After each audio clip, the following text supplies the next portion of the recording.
with number 8. So you already have your answer for number 8. Pero before we proceed, pa-screenshot na din Josh nung mga next na items. 10 to 14. Tell me if you can now see my presentation or my screen. Can you now see my screen, Josh? Should be the PDF. Okay? Sige, screenshot ng 10 to 14 muna. We're good? Okay, we're good. So, stop share lang ako and then I'm going to share our whiteboard. Tapos, pa-paste muna doon and then let's discuss or let's check your answers to number 8 and 9. If I'm not mistaken, you already started number 9, right? Mm-hmm. Okay. Hindi naman ako intermittent, Josh. Like, tuloy-tuloy naman siya.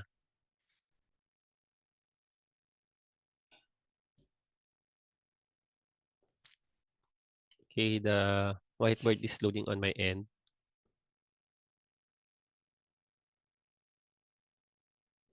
Okay naman yung audio ko, Josh. Like, it's, okay, good. Yeah, naka-turn on din kasi yung video ko. Later, I'll turn off my video if may message na may prompt na intermittent yung connection. Mm-hmm. There. It's still loading though. Yeah. Same. Oh, nung last time. Yeah, last Monday. Okay. Wait. Hindi mo pa sinagutan yung 9. Right?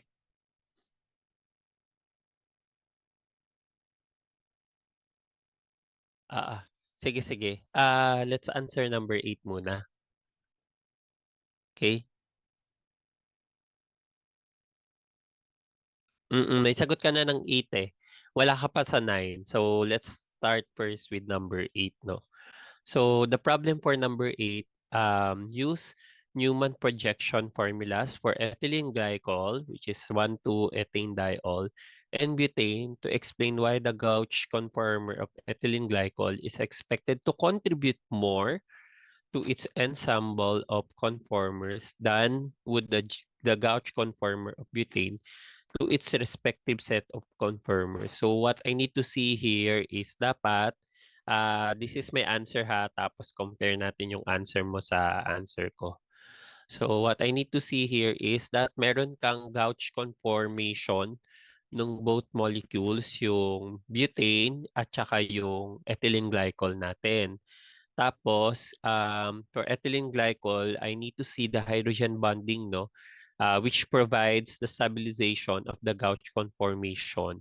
And then this cannot occur in the case of Gauch butane kasi ano lang ba yung present na intermolecular forces of attraction sa butane, it should be VDW only or yung London dispersion forces. Okay, let's see.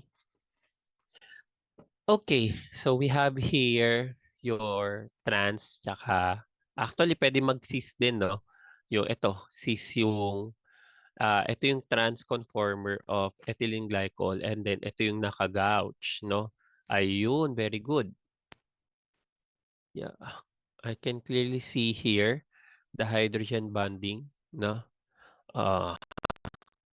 This is cool. Mhm. Uh-huh. And then you also have the transconformer of butane. So this is cool. Okay. Tapos ginouch mo rin siya. Okay. Yan. So these are the gauch conformers of ethylene glycol and butane, no? So parang ang tanong lang dito is, bakit most of the time for ethylene glycol, this should be the major contributor or yeah, major contributor for the uh, enzyme nung ethylene glycols conformer kumpara dun sa butane. Mhm.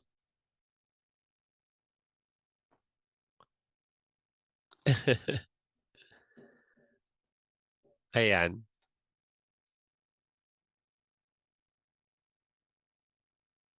Mhm. Mhm.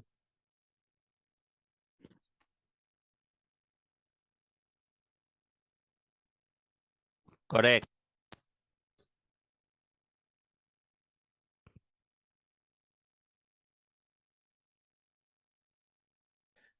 Exactly, 'no? So, dun sa actually sa ethylene glycol nga, you're good. Hindi ito part ng tanong. It's actually the gauge conformation in ethylene glycol is more stable compared to your trans, no? Kasi ideally, 'di ba, pag trans yung conformer natin, using the Newman projection, we'll say that, oh, this is already stable. Kasi or usually in general rule, no, the trans conformer will have the hindi siya ano eh, eclipse and staggered rather. The staggered conformer will be the more stable no na contributor nung conformers natin among the conformers. Pero this time dahil sa ethylene glycol, the two hydroxy groups here can form intramolecular hydrogen bonding which makes the gauge conformation more stable than the staggered one. Very good. Tapos, this is completely opposite to butane. Very good. Wherein the gouge causes more repulsive forces. Okay, correct. Ayun, nandito yung hinahanap ko. Yung VDW lang or repulsive forces. Hence, the gouge conformation is more abundant in ethylene glycol and is even more stable than the staggered conformation wherein butane, the staggered conformation is more stable. Very good. Perfect ito. So, I'll give you 1 point dito para sa mga structures saka yung hydrogen bonding. And then 2 points sa explanation. So one, uh, one here and then one here. Tapos 2 points sa explanation. So this is 4 out of 4. Wow. Mm. Dahil dyan, you can now start answering number 9. Ah, I'll join via ano din. Join ko yung isa ko pang device. I'm joining via laptop so far. So record ko lang din yung ano mo score. So 4 out of 4.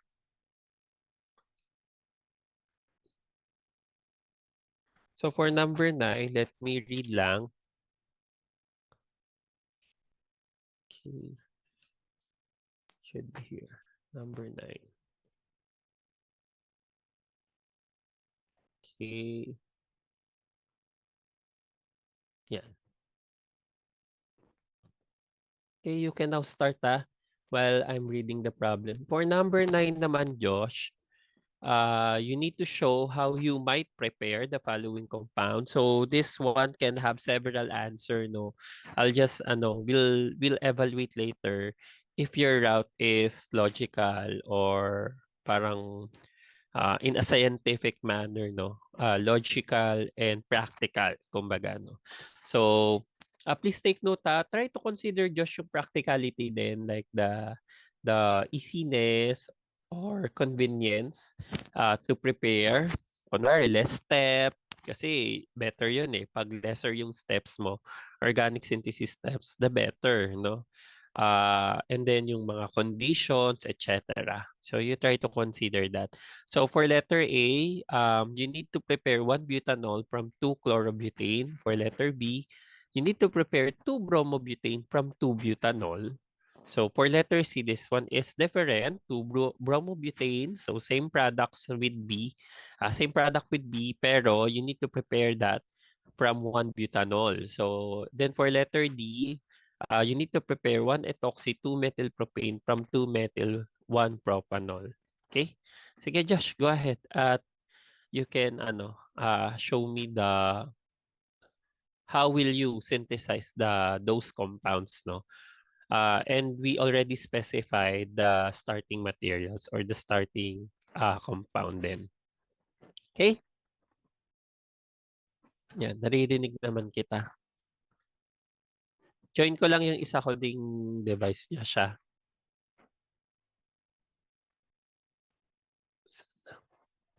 Siguro, yeah, you can answer siguro below 6 and 7 for number 9.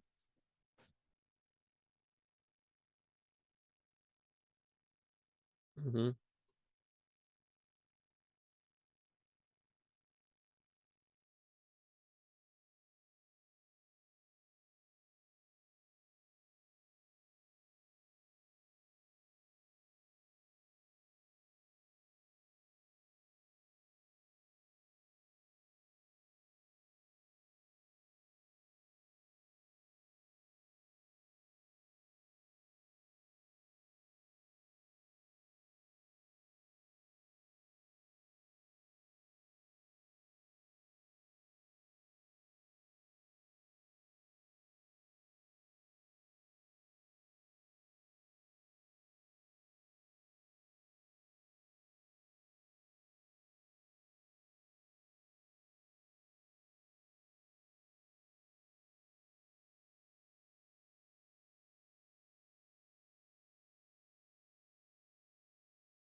Hindi,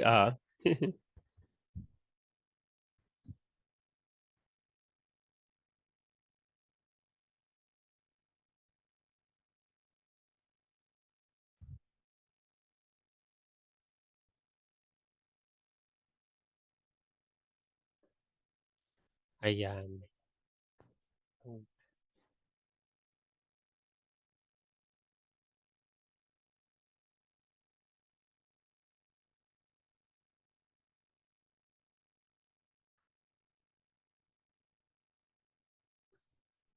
I don't know.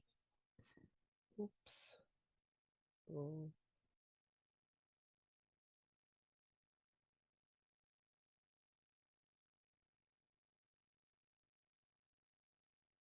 there you go. I disconnected the audio of my other device. No feedback naman on your end, Josh.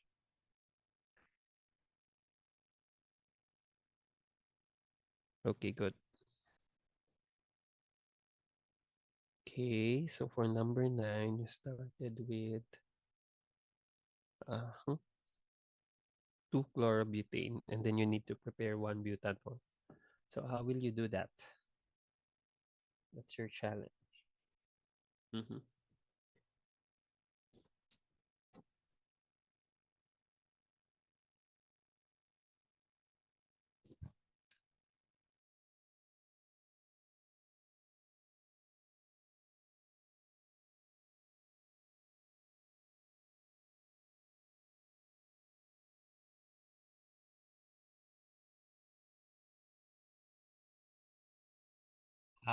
You're preparing synthetic pathways for this.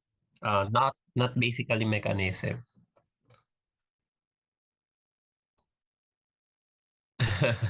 Yeah, correct. So how will you do that?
Continue mo lang Josh for A to D ha.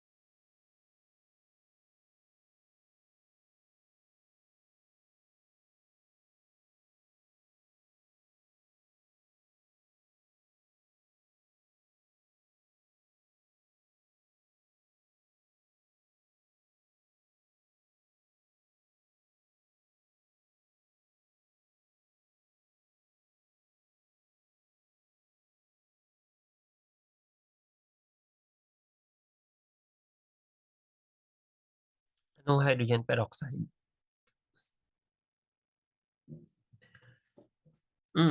Ano?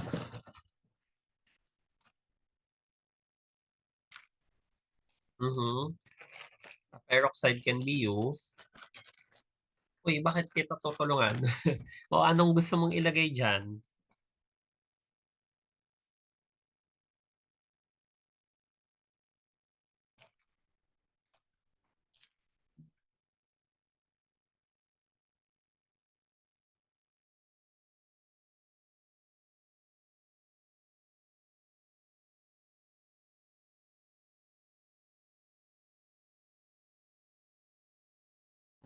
So you want to directly add a hydroxy group there?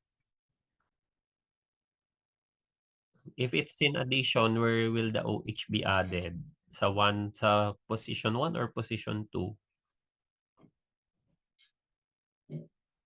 That's my question lang ha.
You're you're using the ano agad hydroboration of alkenes.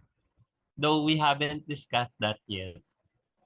You have also a workaround for that, wherein you'll just use what we have discussed so far. Like yung sa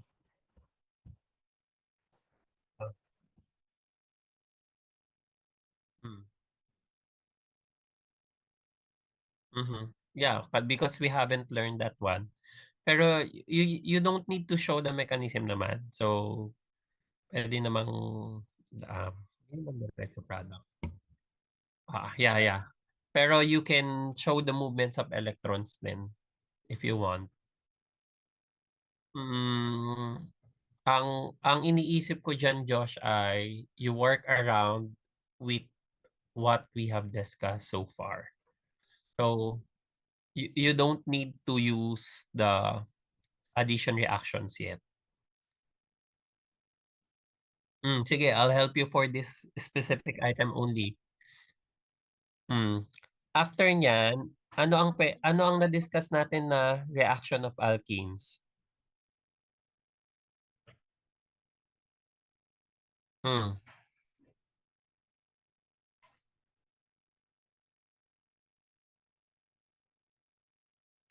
Pero that will be on position 2. Oo, position 2. That will be position 2 pa rin.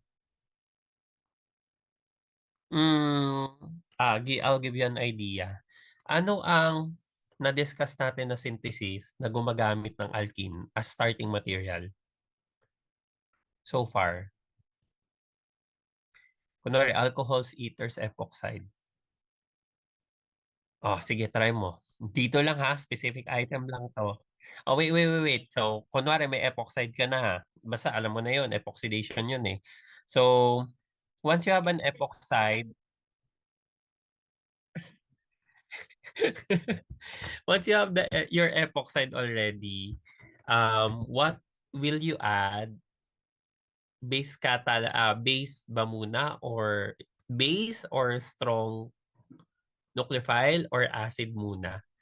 Kasi if you will use base hindi pag base, 'di ba? Pag base or strong nucleophile, saan naa-add ang ano, ang substituent? Sa more substituted na part ng epoxide or sa less substituted na part ng epoxide?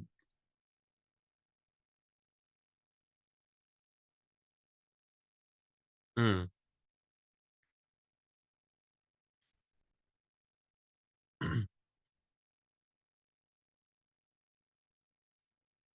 Hindi, kapag base yung i-a-add mo, 'di ba ang hydroxide naman is a strong nucleophile, right? Oh, pag nag-ring opening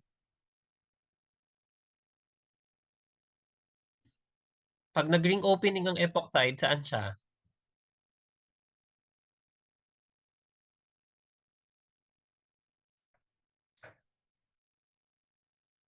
Mm. Pag acid yan, pag acid catalyze yan. Pero paano pag strong nucleophile na siya?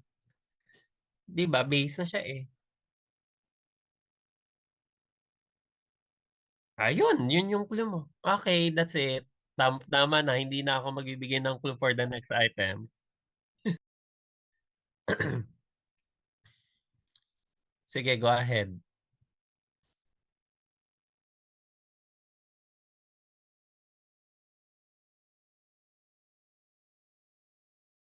Josh, just join the meeting ha if this one ended, okay?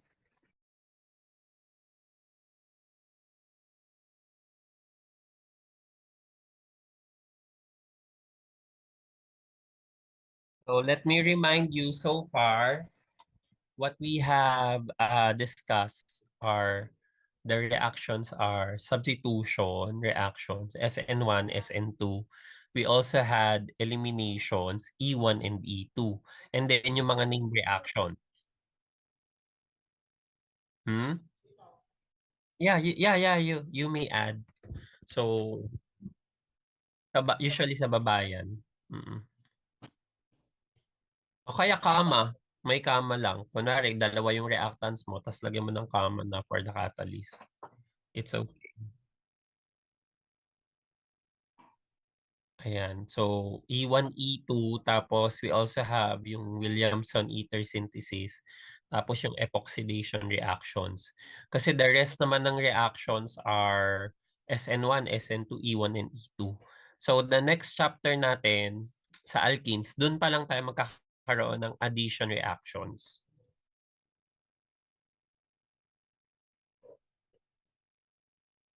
O, MCPBA lang yan. Wala nang titanium. Usually, MCPBA will do.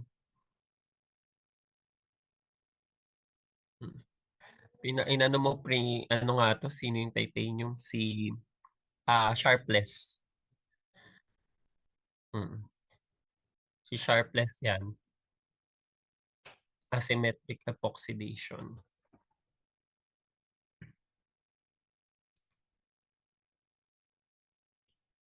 Tapos you add a strong nucleophile na. Oh, you have already your strong nucleophile eh. So, ang hydroxide is a strong nucleophile already. So, OH negative. You can have that.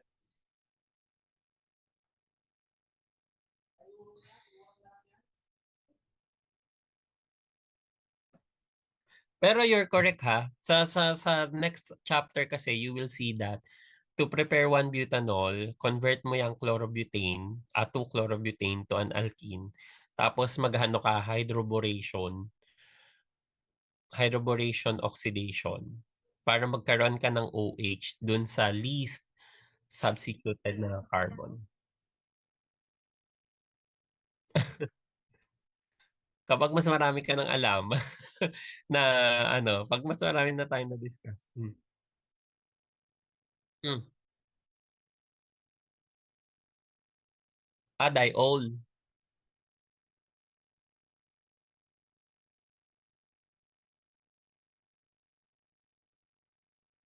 Mhm. Mm. Yeah, pwede. Correct. Strong nucleophile pa rin naman yun eh. Sodium hydride.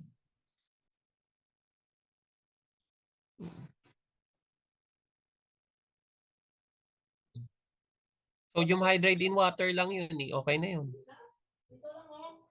O kaya yung solution yan kung saan. Water, okay na yun. Water lang. O kaya NaH lang. Okay na yun. NaH, okay lang yun. Parang you just add NaH there.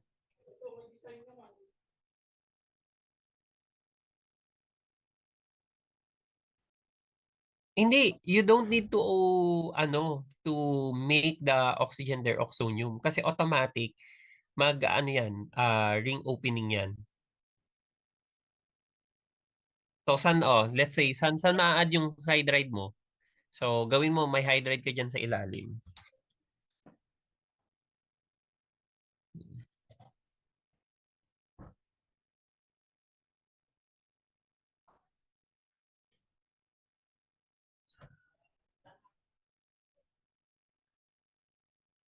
Bakit diyan ma-add yung hydride mo?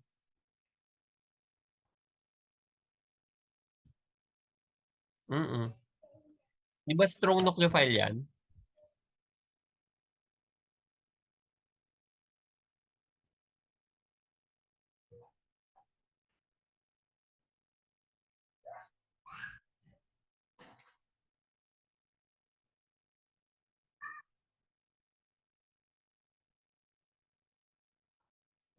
Hindi, why will your hydride okay, sa more substituted. Dapat sa less substituted siya eh.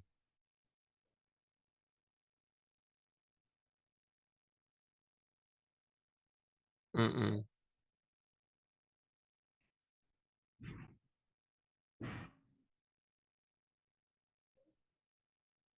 Okay na yan. Hindi, okay na yan. Sodium hydride lang. Medyo mababa lang yung yield natin. You don't need to have oxonium na. Hindi, edi kung gawin mo, i-HCl mo muna siya bago mo i-sodium hydride. Parang 1-2, ganon. Acidify mo siya.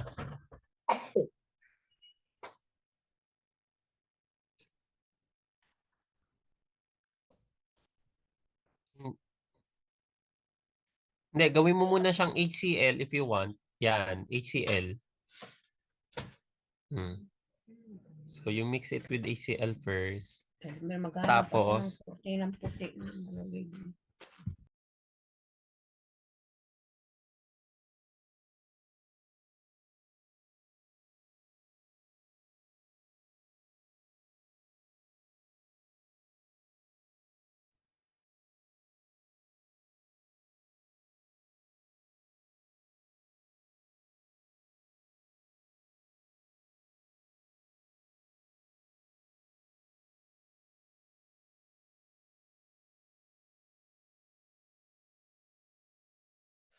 yes, that is the fastest way.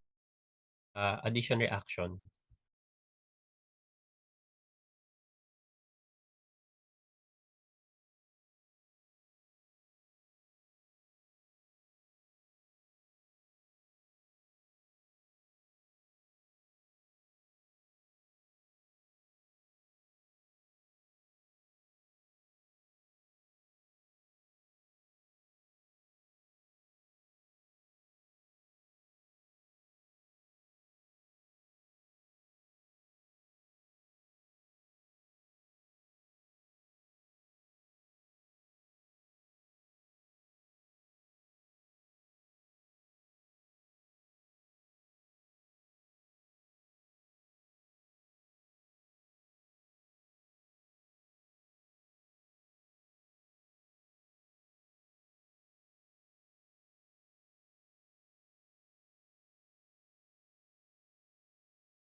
Kaya, continue mo lang.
Josh, read the problem carefully.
Read the problem carefully, Josh.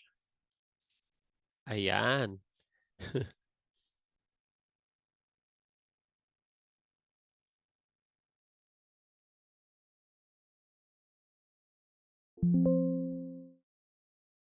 Hello po kuya. Good afternoon po.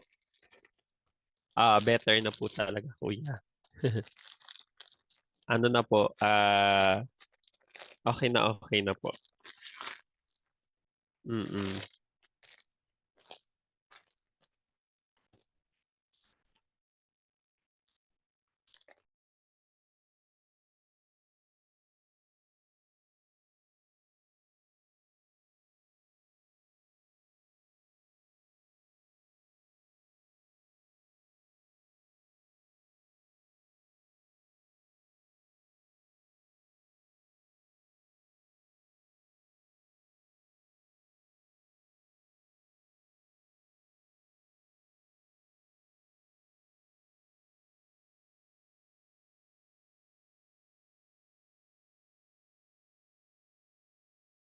Yes po.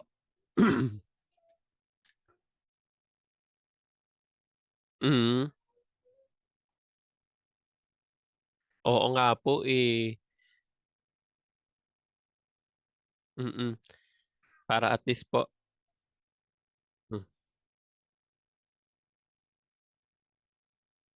Oo.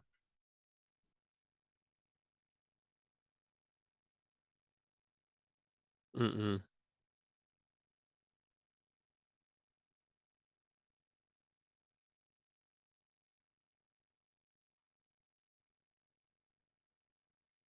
Sean. Ayan. Sige, ayan Josh, going back dun sa ating discussion, no. So, yung sa 9A, since we haven't discussed yet yung ating ano nga ito, ah ang ating addition reaction. So, what we can do is from ang tanong ay hmm,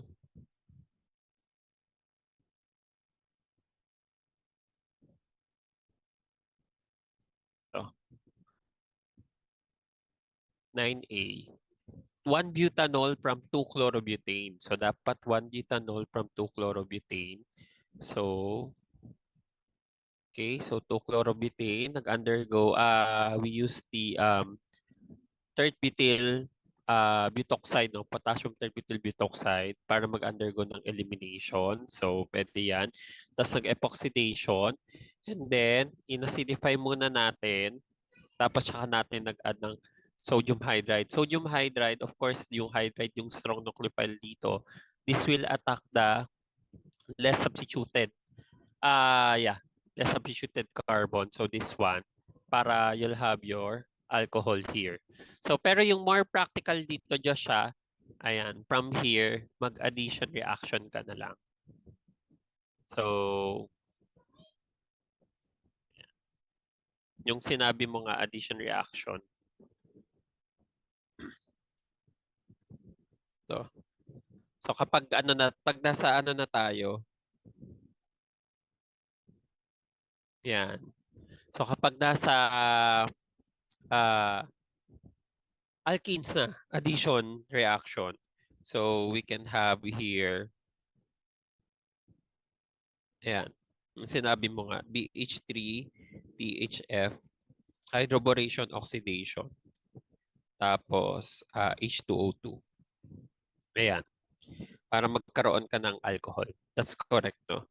So I'll give you 1.4 days kasi tinulungan kita. 1 out of 1 lang muna. Ayan, for B, this is correct, no? Hmm. Hmm.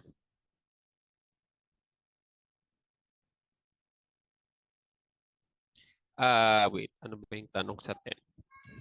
Oo, ayan, no, indicate the preferred route mo. So,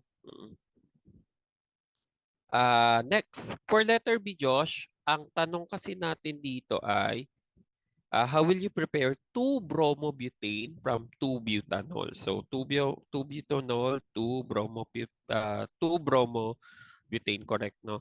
So this is actually possible if you add HBr lang, no, dun sa 2-butanol, you can have 2-bromobutane. Ay, tapit. Okay. So this is correct.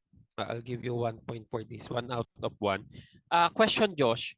Meron pa kasing reagent, I'm exposing you as much as possible dun sa mga iba't ibang ways. Meron pang isang possible method for bromination from alcohol. Ano yun? Anong reagent? You'll end up having the same 2-bromobutane. Anong reagent pa? Possible reagent for this. Okay, yeah. And mas mas efficient siya. Kasi wala kang competing na elimination reaction dito. So PBr3 is the preferred one, no? So pero okay lang din to HBr. So you'll form 2-bromo butane. In fact, Josh, mas malaki din yung yield nito kasi 'di ba may phosphoric acid na PBr3, merong 3 moles rather.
How about 10B, Josh? 10B and 10C. Oy, you need to show the two routes there, ha? Hindi yung preferred route lang. So, ano yung two routes mo and then tsaka mo let's say, i-box mo yung preferred o kaya lagyan mo ng indication na this is the preferred path.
How about 10B, Josh? 10B.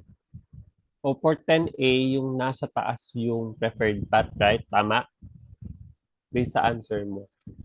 How about your 10B?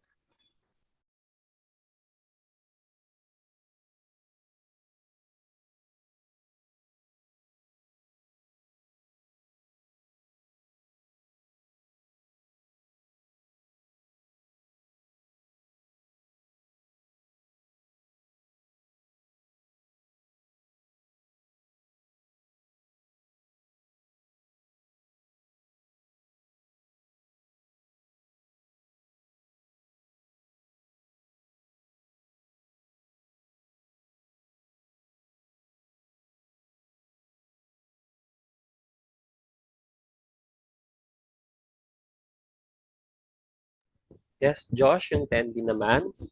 We still have around 30 minutes left pa naman.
You're done na, Josh, for 10. Which one is your preferred path there? For 10C. Para we can check na.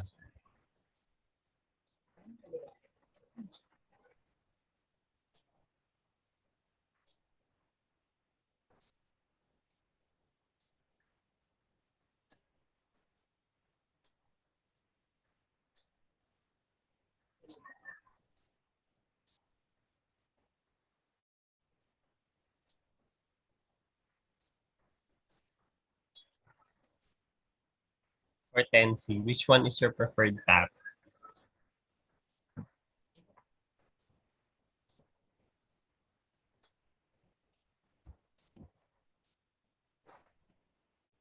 Okay.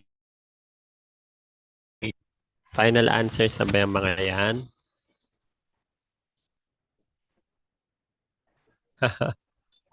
Hindi. Para we can proceed to number 11. May time pa naman tayo for other items. Okay. Okay, sige, let's go. Aha.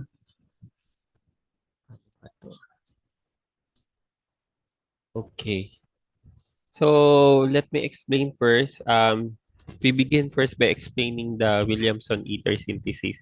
For Williamson-Ether synthesis, this is a method to form ethers, right? Or to synthesize ethers from alkyl halides and alkoxide. To form the alkoxide, kailangan mo muna ng alcohol tapos you treat that with sodium or sodium hydride so that you'll form the alkoxide already, no? Once you have the alkoxide via SN2, right? Via SN2, you form the ether already. So parang ang technique natin dito, our preferred path should be the one with the one that will promote SN2, correct? Kasi yun yung mechanism niya eh, Williamson-Ether synthesis. So, uh, preferred fat. Okay. Okay. Yung preferred fat natin should be preferred fat promotes SN2. Okay? So, yan yung ano natin. Okay, for letter A, we're asked to prepare this ether, no? Yung isopropyl, ethyl, ethyl isopropyl ether. So ito, yan. Okay, how do we prepare this? It's either yung alkoxide mo, yung isopropyl, or yung ethyl side, no? Or ethoxide or isopropoxide. So ngayon, yung halide mo, either yung ethyl bromide or isopropyl bromide. So which one is better, Josh? Tama to, parehas. Ang sagot mo, yung preferred mo ay si ethyl ang magiging alkoxide. Si ethyl ang magiging alkoxide, tapos si bromine ay ipupunta mo kay, kanino to?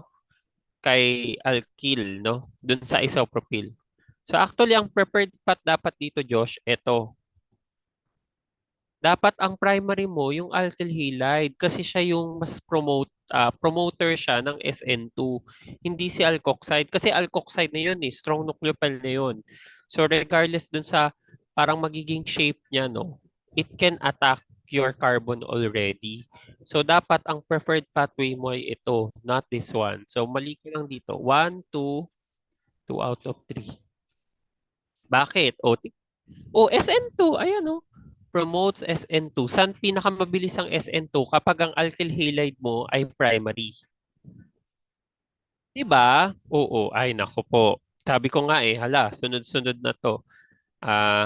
Wala na siyang ano. So, mali na rin to. Alamatic to, mali to. So, ang preferred path natin dapat ay ito. Ang hirap. Ang hirap nito i-attack, Josh, oh. Even though you have your propoxide here, imaginein mo sa ano ba to? Secondary to na alkyl halide. So, kung via SN2, hindi yan ganun kabilis, no? So, pero tama ang ano mo dito. For letter B kasi, we need to prepare cyclohexyl propyl ether. So, tama naman parehas yung preparation mo. However, yung preferred path dapat yung naka-box, no? Yung alkoxide mo, nasa cyclohexane ring, siya ang a-attack kay propyl bromide para aalis si bromine, you'll form the desired ether.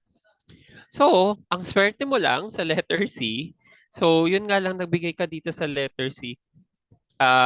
Alam mo ba ang letter C, either way ay kahit ano diyang preferred, no? Kasi nga, neither is preferred here. Kasi nga, almost same chain length sila.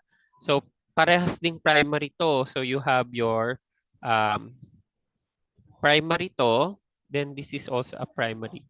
So, propyl bromide tsaka ethyl bromide, both primary sila. And by reaction rate, hindi yan ganun nagkakalayo, Josh. So, neither dito dapat.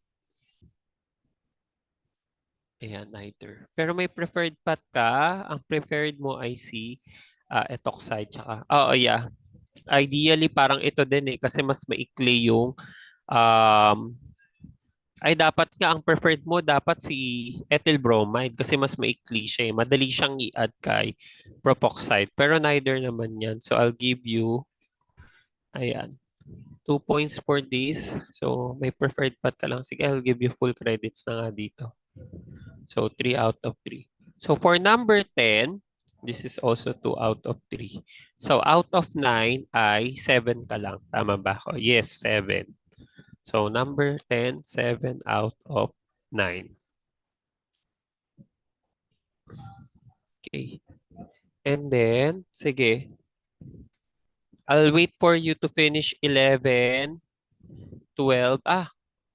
Sa 11. Sige, check na muna natin to. Mamaya mo muna yung 12. Check na rin natin tong 11.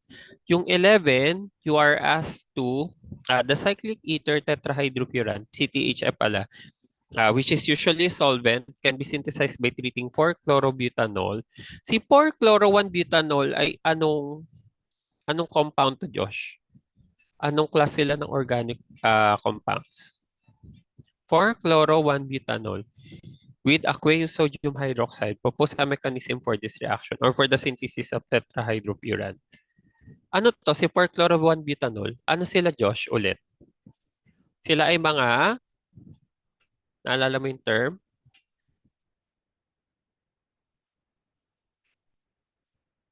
Yan, halohydrin to. So magsa-cyclic to. Cyclic intramolecular Williamson ether synthesis kumbaga, no. So the hydroxide, okay, propose a mechanism will abstract this hydrogen. So kasi acidic naman tong nasa OH, then magiging O negative ka. Tapos si O negative, magsa-cyclic yan, correct?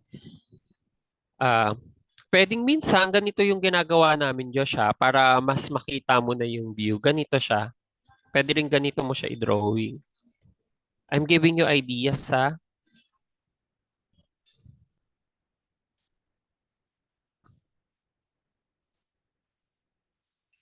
Yan. Ayan, ganyan, Josh, oh. Para you can easily visualize. Clear ba to? 1, 2, 3, 4, 5. Ayan. Tapos, you'll end up having the same compound. So, tama ka naman dito. I'll give you 2 out of 2 for this. So, 11, 2 out of 2. Okay, go ahead for number 12.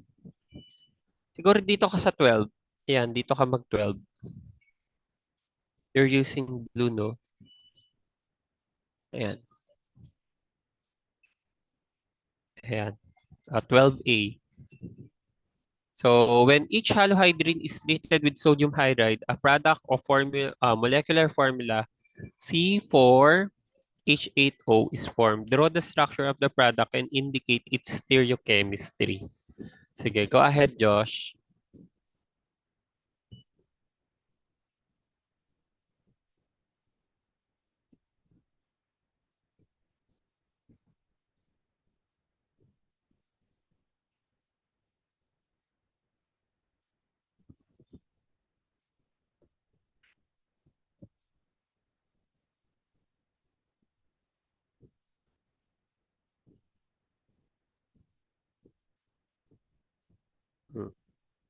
Sige, Josh, simulan mo na yung number 12.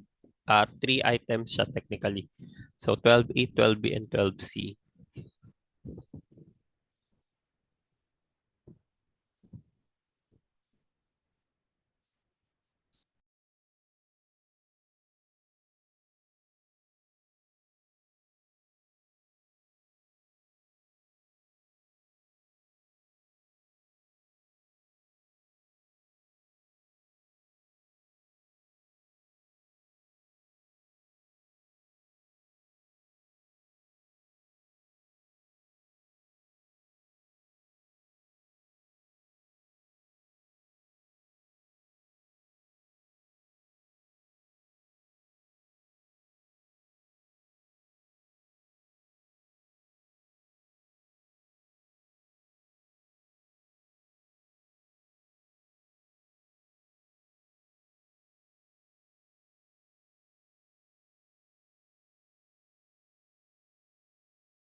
Pwede ka mag-answer, ayan, nasa ilalim ng image natin for number 12, 12A or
Ayan, it says here, Josh, that our meeting will end around 9 minutes. Siguro extend lang tayo, Josh, ng mga 5 to 10 minutes, ha? Just to finish this na item, number 12. Rejoin ka lang kapag naputol, ha? Okay, thank you.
Go ahead, Josh. Pa-continue nung nung 12.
You done, Josh? Para ma-checkan na natin. Okay, go ahead.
Okay na?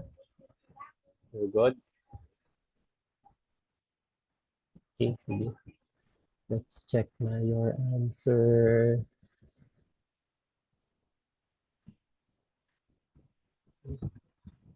This is number 12. For number 12, we're given with the following compounds. No? Tapos, halohydrin sila lahat. So, ibig sabihin, Josh, epoxide lahat yung mabubuo, no? So, what we need here is, we need to state the stereochemistry of the following epoxides na mabubuo. Kasi asymmetric epoxides ito eh. Right? So, for letter A, okay, naka-antiperiplanar na to, so no rotation will be needed. So, attack and then leave si chlorine. So, kapag ano na to, mag-ring siya. Okay, correct. Above yung methyl dito, then below yung methyl. Okay. So, is this SS? Check. Let me check. Mhm. So, 1, 2, 3. Okay, S ito. Ay, dapat pala siya eh.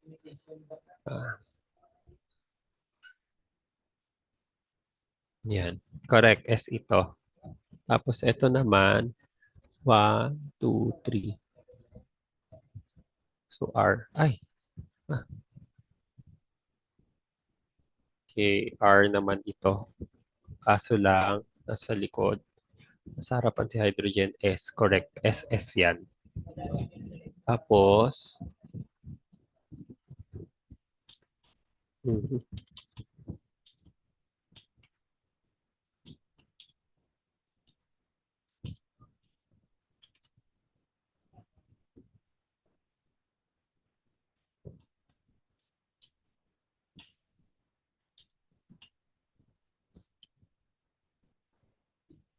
yung isa naman ay, okay, dalawang metal group na nasa likod. So, this should be R. R nga ba ito? 1, 2, 3. So, counterclockwise. So, R. Correct. And then, ito naman, 1, 2, 3. So, R dapat. So, S. Correct. So, RS. And then, ito, yung isang methyl ay nasa taas, yung isa ay nasa baba. So, this should be 1, 2, 3. 1, 2, 3. So, S to. Pero dahil baliktad, R. Correct.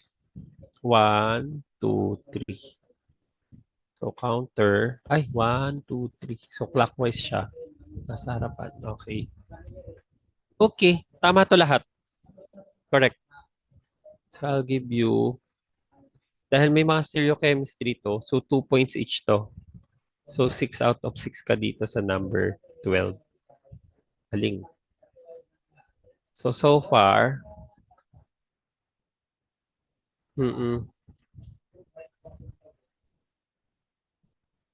record ko lang yung scores mo. 5 out of 6, 7 out of 9, 2 out of 2, and then 6 out of 6. Then 13 ka na. Okay. So, wait lang siya. Na ano?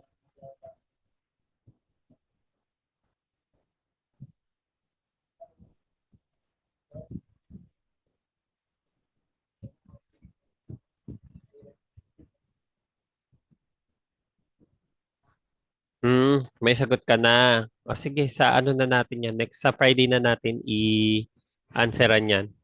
You need to show here yung structure in chair conformation din. Sige, pakita mo in chair conformation.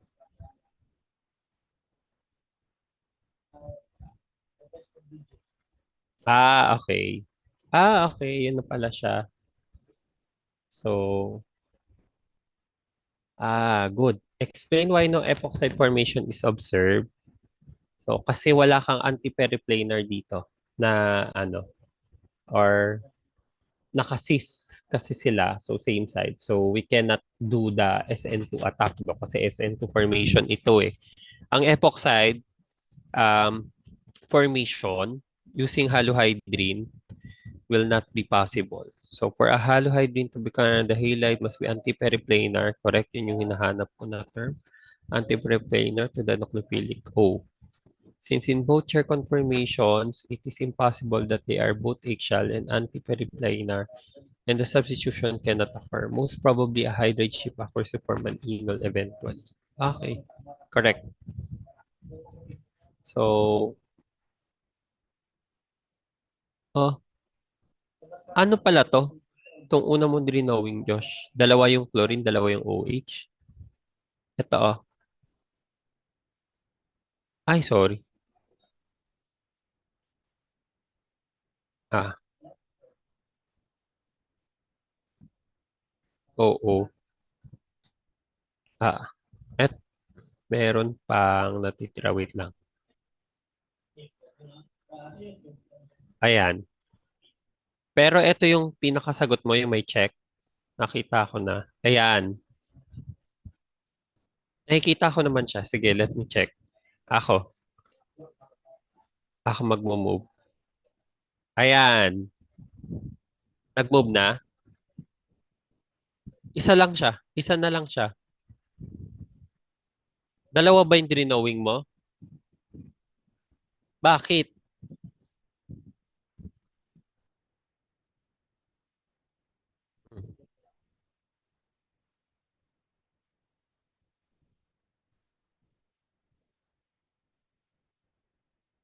Yeah, dalawa siya. So ano yung kailangan mo? Ah, okay. Parehas silang yung cis, no? Parehas silang facing upward. Pero different orientation lang to ginawa mo. So, si eggshell, si chlorine, tapos equatorial si OH facing upward. So, cis ito. Ito, equatorial si chlorine, eggshell naman yung hydroxy group. So, correct. So, ang Haworth nila parehas ay equivalent dito. Ayan. Okay. Yeah, correct. Tama naman explanation mo. 2 out of 2 na rin to. So, we're done also with 13. So, on Friday, we'll have 14. Tapos, Josh, if free ka sa Saturday, we'll meet also Saturday, ha? To make up dun sa mga missed lessons natin or sessions natin for the past weeks. Okay? Okay, sige. I'll see you on Friday, Josh. Thank you for today. Mm-mm. Bye-bye. Wait lang. Leave ko muna yung isa. And then, bye-bye.